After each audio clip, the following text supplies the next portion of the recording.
Today we have our guest, Steve, with us. Steve, who's the MD of Menable. Yeah. Yeah. Steve, could you tell us more about you and the business? How has been the journey so far?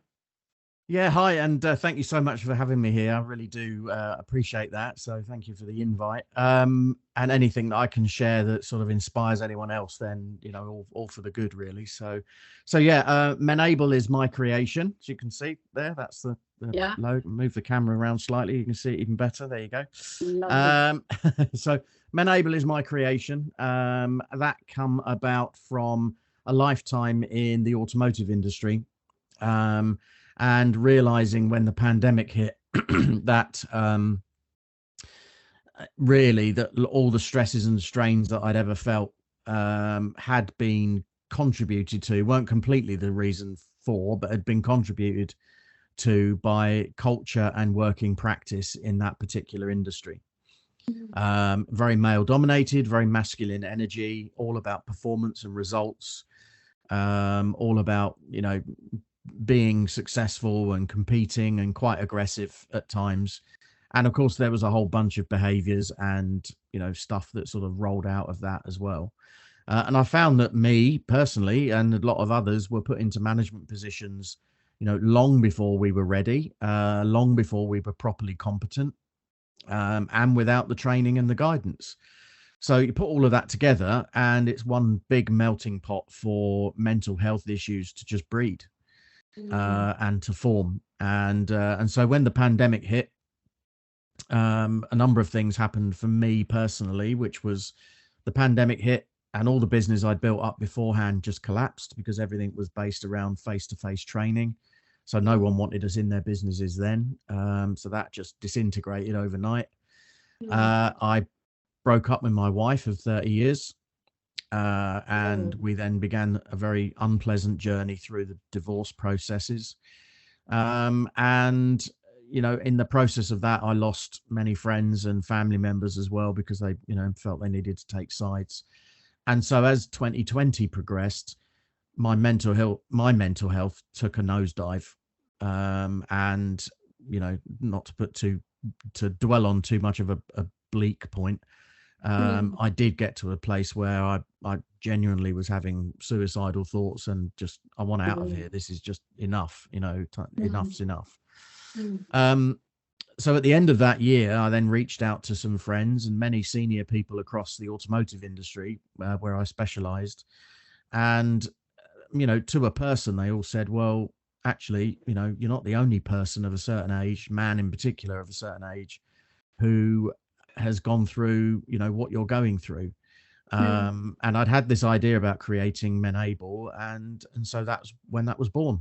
So we then went out to the industry and just said, look, we're not here as therapists or counselors. We're not here to change anyone's lives drastically, but what we are here to do is to raise awareness and educate organizations that their culture and working practice needs to change because it's contributing to the fact that we have a forthcoming mental health crisis.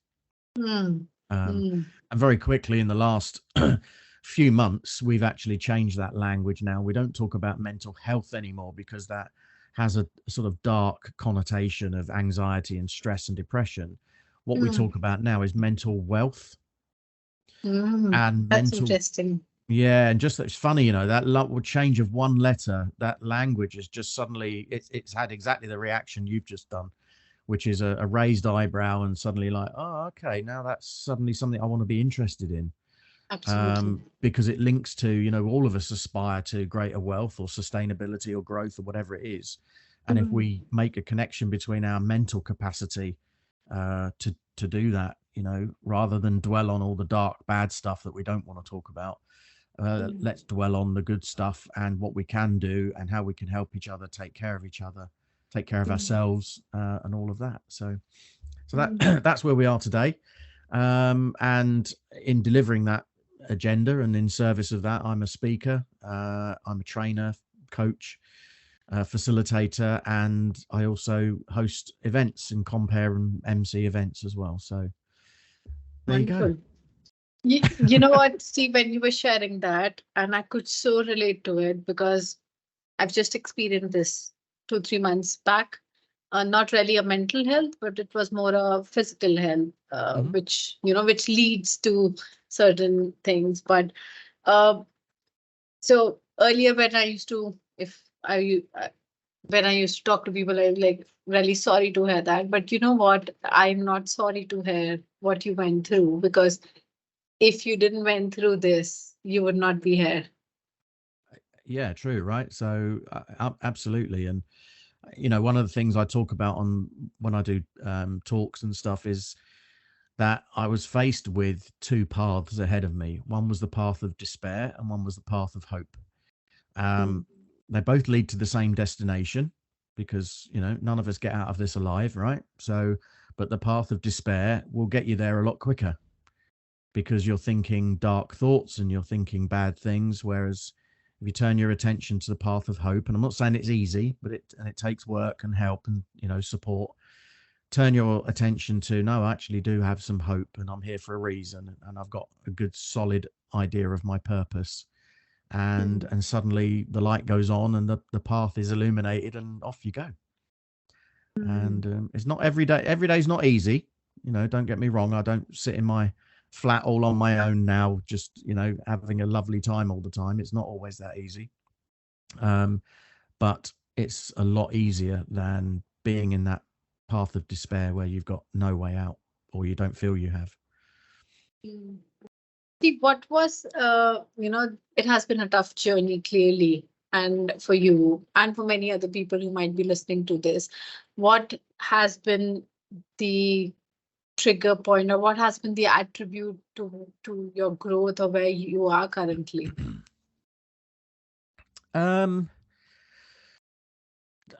determination, without a doubt. Sticking to being very, very clear on what my purpose is. Right. So going through a process of identifying what is my purpose, what am I actually here for? And I know that sounds very spiritual and philosophical and all the rest of it, but it's not a difficult exercise to do. And I got to that and realized that, wow, actually, most people want, well, nearly everyone wants a happy, fulfilling, effective life. And my purpose is to do what I can in the small pocket that I operate in to influence that and to help with that. And I do have days where I just question it all and think I could just throw the towel in and go and live somewhere warm and do something different. But most of the time when I come back to purpose, and when I have conversations like this, it makes me think, no, actually there are millions, if not billions, of people out there who need help and support. And, I'm not going to get to all of them, but if I can have an impact, in a smallish area, then that's what keeps me going. And getting rid of some of the traditional shackles of, that sort of very Western lifestyle of the house, the car, the holidays, the money in the bank, the watch, the suit, the shoes. I still like the shoes, by the way, but all of that stuff that keeps you sucked into that kind of system or that machine. And I'm still in part of that, but I'm nowhere near as connected to it as I was. So that's wonderful. Hope that makes sense. No, absolutely. Thanks for sharing that. And while I'm listening to, I'm also reflecting on how has been the journey, and how we all in whatever we are doing in our own way of living, we all experience this in a way. But I'm glad you got you got your purpose and you're living it. So what I'm really interested, I'm intrigued in, Steve, the name Menable, and from the mental health. I mean, if you could help us understand the relationship and how it's all clubbed together, aligned together. Yeah, I mean, we played around with that. There's me and a few others that got together, and at the time during the pandemic, so mostly over Zoom calls. And we said, I said, well, what I want to try and do is, originally, I come from a male-dominated environment. It's full of men, not completely full of men, but there's lots of men. And men are traditionally bad at talking about this subject and opening up, because, we've not been encouraged to share our emotions or our feelings, right? and particularly us sort of slightly older ones. So so the origin of it was, I said, well, I want to enable men to have those conversations. And we played around. Well, is that men able? Is that enable? All sorts of variations of the word. Fortunately, the marketing people that we were working with at the time, if you look at the logo, it's a large capital M, an orange M in square brackets, followed by the word enable. Enable, yeah. Yeah. So the correct pronunciation is menable. Menable, okay. Obviously in the English language, when you put an M in front of it, it immediately makes it sound like it's something men related. And I've got to be honest, at first it was, but very quickly we were picked up on it, and people were saying, well, hang on, it's not very inclusive. And actually, far from it. We've ended up securing the support of far more women for the Menable movement than men. Wonderful. And we are now working on lots of stuff around diversity, equity, and inclusion.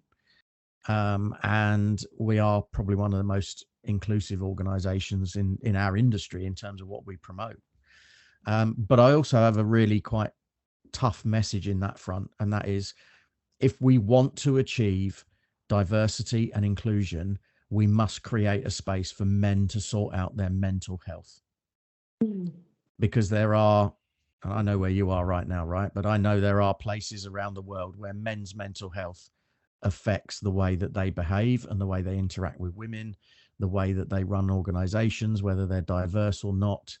And most of that boils down to mental health in some way, shape, or form, and that inability to share emotions and feelings. So yeah, I mean, but the word menable, it seems to resonate, and but it's open to with an men.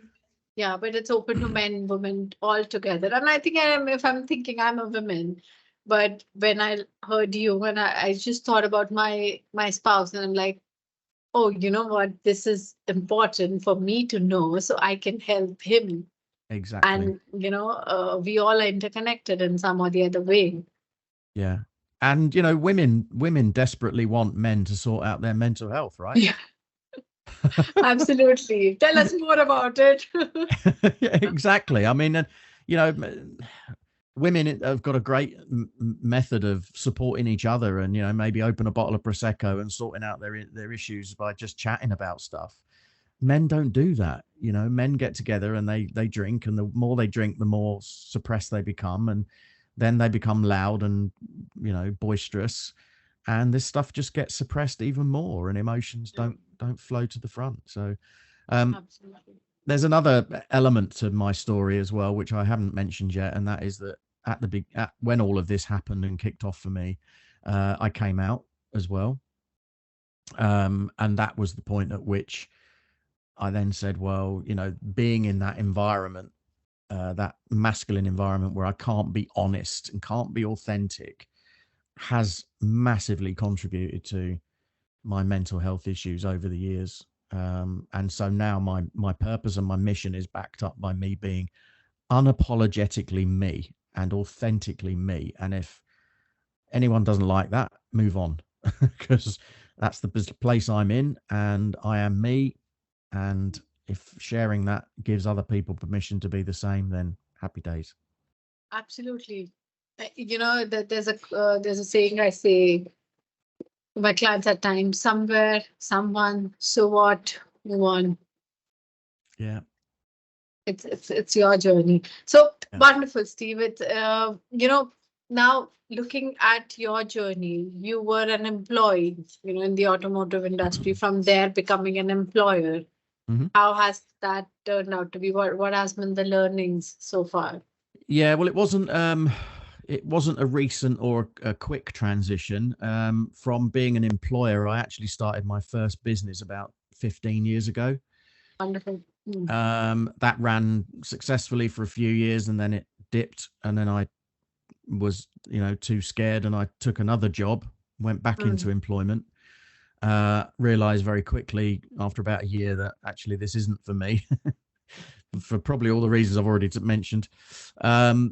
and started up another business, and it was that business that collapsed when the pandemic hit. Mm. So I'm a bit of a seasoned pro at starting up businesses. You wouldn't say that if you looked at the bank balance, because obviously it's all a work in progress, and some of that kind of financial success doesn't happen overnight. Yeah. But yeah, I've done a number of businesses, and it's quite a while since I've been an employee now. But I've largely stayed on my own. I work with associates. I don't have anyone else on the payroll. Bunch of volunteer ambassadors, and I get it. When you're running your own business as a solopreneur, you're everything. You're the salesperson, the accountant, the bookkeeper, the marketeer. Wearing so many hats. Yeah. So where do you see the business challenge? I mean, I often talk to business owners, and most of their challenges either fall in money, team, or time. It's the TTM, either of one. So where do you see as the business challenge? I don't think there's any reason why Menable can't be a £1 million plus business. We are very well positioned to be, an authority in our sector. And as a result, other sectors are coming to us as well. So we've got a couple of other businesses that have big businesses as well that have contacted us and said, we might need some of what you do here. So there's that challenge, but we're a social enterprise, right? So as a social enterprise, that legal entity doesn't actually exist, but what we do is tap into that ethos of being a social enterprise. And that means that 51% of any profit we make goes back into the cause.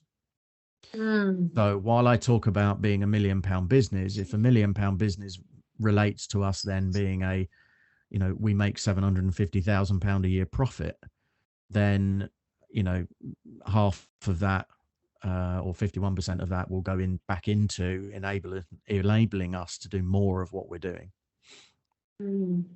So put all of that together, the strategy then for 2024 for us is to be more intentional and to get more businesses on board working with us, to sponsor us, to have membership of us, and to enable us to generate that money so that we can do more with it. That's a wonderful cause, Steve, you're working on. Mental health is definitely something I think all of us should be working on, but you've taken the lead on it. So that's wonderful to do that. My next question would be, what's the vision for Menable? What's the vision? What does future look like? Yeah, well, the vision for Menable is to have Menable woven as a thread throughout the automotive sector and any other sector that wants to work with us. So one of the things I launched this year is something called Wellbeing Winners, which is an assessment process that enables a business to sort of take a health check on how they're doing in terms of provision of wellbeing support for their teams. We launched that. We've got a sponsor for that. And my intention is that then becomes a thread that runs throughout the industry. So if you go for a job in a car business, for example, that their letterhead will say, we are a proud member of the Menable movement. That they've got plaques on the wall, not just posters that say, if you've got a problem, ring here, but they've got posters up that say, we are proud to be sponsors of or part of the Menable movement. So that's the vision. That's the vision. Wonderful. Last question, Steve. What advice would you give to your younger self? Oh my word! At which age? Let's say 20 plus.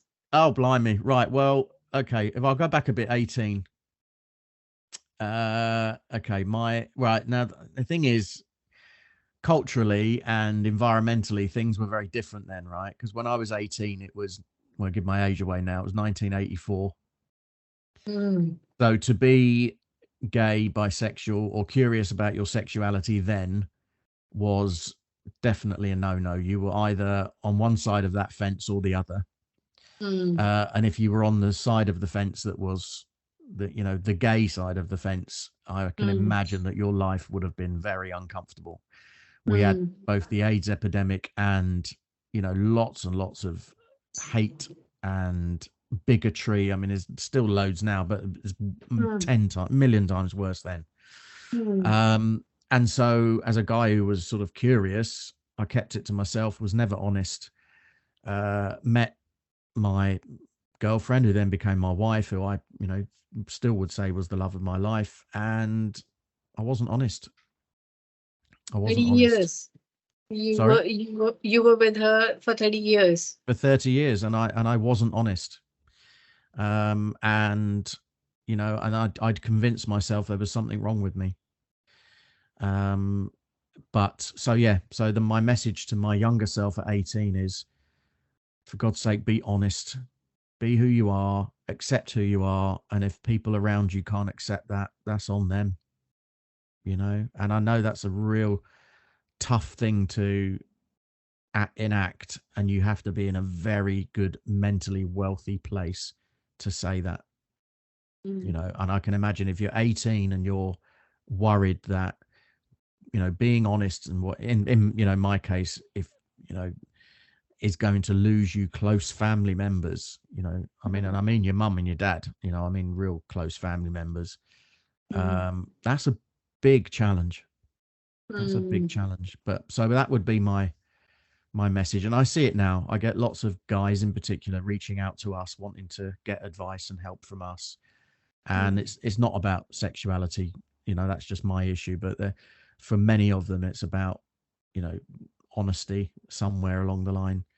And they've taken to compulsive behaviors, addictions, whatever it might be. So that would be my message to the 18-year-old version of me, is don't be scared. You'll be fine. You are loved, and just be you.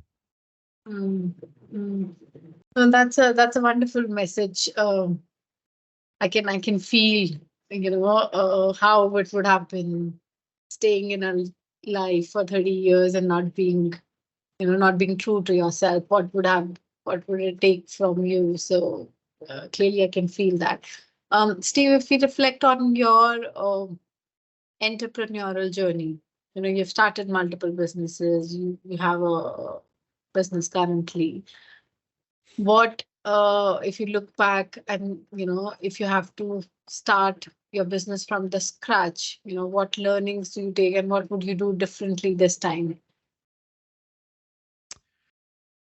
I think for me, well, I'm gonna, we talked about this prior to recording, but I would say go with the flow, and don't beat yourself up. We all talk about, you've got to have goals and all that. I mean, I could do a whole thing on, SMART goals don't work, right? SMART was just an acronym that was used about goals. It's not actually, SMART is not a goal setting process, right? So don't get hung up over that. People kind of go, I've got to have these, and then they beat themselves up because they're not achieving it.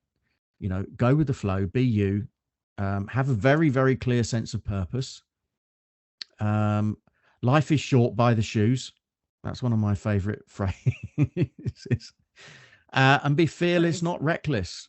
Don't being reckless is starting up a business and going out and buying an expensive car on a finance package and committing to an office and all of that when you've got nothing. But be fearless is, no, I'm gonna do this and it's gonna work.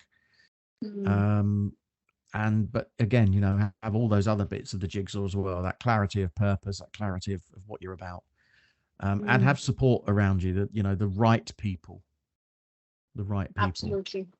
And one other final thing that I learned is, if you're thinking about going into business, for God's sake, don't ask anyone in your family, because they will talk you out of it, because they want to protect you and they love you and they don't want to see you fail.